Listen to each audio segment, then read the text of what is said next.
আসসালামু আলাইকুম। এটা হচ্ছে আমাদের ছোটোখাটো একটা ছাদ বাগান। এখানে আমার আব্বুর হাতে লাগানো বোম্বে মরিচের গাছ। মাশাআল্লাহ, কত সুন্দর হয়েছে বোম্বে মরিচের গাছগুলা। উপরেও ফুল এসেছে। মাশাআল্লাহ মাশাআল্লাহ। এই বেগুন গাছটায় যখন প্রথম প্রথম বেগুন হয়, তা আমার ছোট বোন মিলি বেগুনি ভাজে, বড় খালাকে দেয়। এখনো হচ্ছে, আরো বড় হবে। এটা ছেঁড়া যাবে না। মরিচ গাছের মরিচগুলো খুব সুন্দর লাগছে। নতুন এই গাছটার মধ্যেও মরিচ এসেছে। প্রথম ভেবেছিলাম যেখানে সবুজ মরিচ আসবে, কিন্তু না, এটাও সেম জাতেরই। দুইটা গাছের কালার ভিন্ন ভিন্ন। এটা একটু কালচে সবুজ, এটা হচ্ছে একদম সবুজ, হালকা গাঢ় সবুজের মতো। সাথে এটা হচ্ছে সাদা বেগুন গাছ। মাশাআল্লাহ, এই বেগুনের জাতটাও মোটামুটি ভালো। এই বেগুনটা আসলে ভর্তা খাওয়ার জন্য মজা। সাদা বেগুন।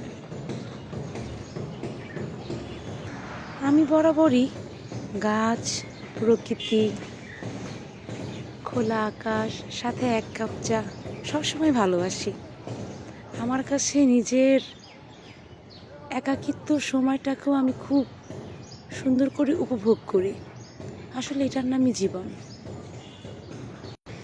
জীবনের অনেক অনেক চড়াই উতরে গেল। আজ 2024 সাল, 15ই মার্চ। এখনো আমি সিঙ্গেল। এটাই মনে হয় আল্লাহ পাকের পরিকল্পনা ছিল, হয়তো বা সামনে আরও আমার জন্য উত্তম পরিকল্পনা রয়েছে।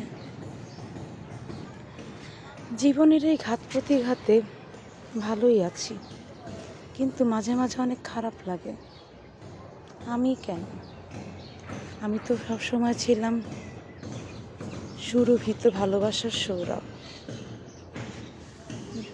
মাঝে মাঝে মনে হয় দিন দিন আমার সেই সুরভিত স্নিগ্ধতা কমে যাচ্ছে।